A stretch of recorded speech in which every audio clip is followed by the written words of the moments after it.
In the mid-18th century, along the eastern edge of North America, 13 British colonies lived quietly under the distant rule of the British Crown. For decades, colonists farmed their fields, traded in bustling ports, and built lives shaped by British customs. Few imagined that these communities, separated from the empire by thousands of miles of ocean, would soon challenge one of the most powerful nations on Earth. For much of their early history, the colonies enjoyed a flexible relationship with Britain, but everything changed after 1763, when Britain emerged victorious from the French and Indian War. The victory had been costly, and the British government believed the colonies should help pay for their protection. Parliament introduced new taxes, the Sugar Act, the Stamp Act, and later the Townshend Acts, measures that reached into daily colonial life. To British officials, these taxes seemed fair, but to colonists, they represented a dangerous shift. They were being asked to pay money to a government in which they had no voice. No taxation without representation became more than a complaint. It became a political principle that united people across the colonies. As resentment grew, protests spread. Merchants organized boycotts. Writers published fiery pamphlets. Town meetings filled with angry debates about British authority. What had once been scattered frustrations now began to form a widespread movement. The situation worsened when Britain sent troops to enforce order, particularly in Boston. The presence of armed soldiers patrolling colonial streets created a climate of tension and mistrust. On a cold March evening in 1770, this tension reached its breaking point. A confrontation between colonists and British soldiers escalated rapidly, and shots were fired. 5 colonists were killed. The event became known as the Boston Massacre, and news of it traveled quickly, hardening colonial attitudes and intensifying outrage.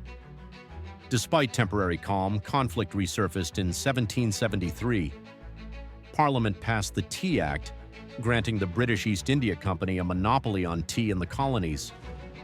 Many colonists saw this as another attempt to force compliance. That December, a group of colonists boarded British ships in Boston Harbor and dumped hundreds of chests of tea into the water.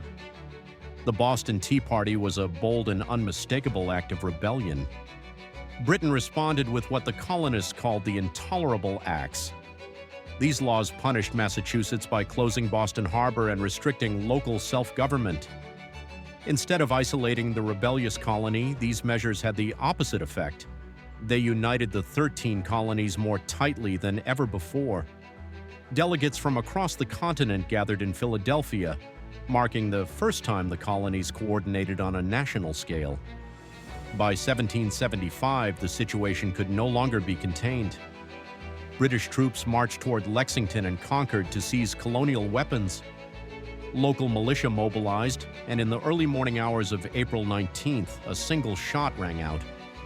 No one knew who fired it, but that moment sparked the beginning of the American Revolutionary War. Battles erupted, and the countryside was swept into conflict. As the fighting intensified, colonial leaders convened again in Philadelphia. For many, reconciliation with Britain still seemed possible, but King George III rejected their final attempt at peace. The idea of independence, once radical, almost unthinkable, now gained strength. In the summer of 1776, a committee was formed to draft a declaration. It was Thomas Jefferson who wrote the first draft, drawing on Enlightenment ideals that spoke of natural rights and the authority of the people. On July 4th, the Continental Congress approved the Declaration of Independence. The colonies were no longer subjects of a king. They now claimed their place as the United States of America. But the declaration did not bring immediate freedom. The war continued, and the struggle ahead was immense. The Continental Army, led by George Washington, endured harsh winters, limited supplies, and a series of early defeats. Yet the determination of the soldiers and the resilience of the cause held firm. In 1777, the tide began to turn at the Battle of Saratoga. The American victory convinced France to enter the war as an ally, bringing crucial support in the form of supplies, troops, and naval power. With French assistance, American forces gained new momentum.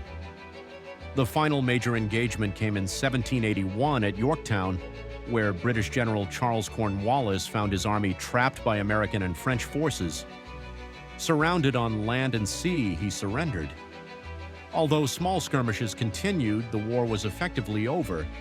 In 1783, the Treaty of Paris formally recognized the independence of the United States. The American Revolution did more than create a new nation. It introduced bold ideas about liberty, representation, and human rights, ideas that would influence movements across the globe. Its promises were not fully realized at the time. Many people were excluded from the freedoms proclaimed in 1776. Yet the revolution planted the seeds of future struggles for equality and defined a new vision of government.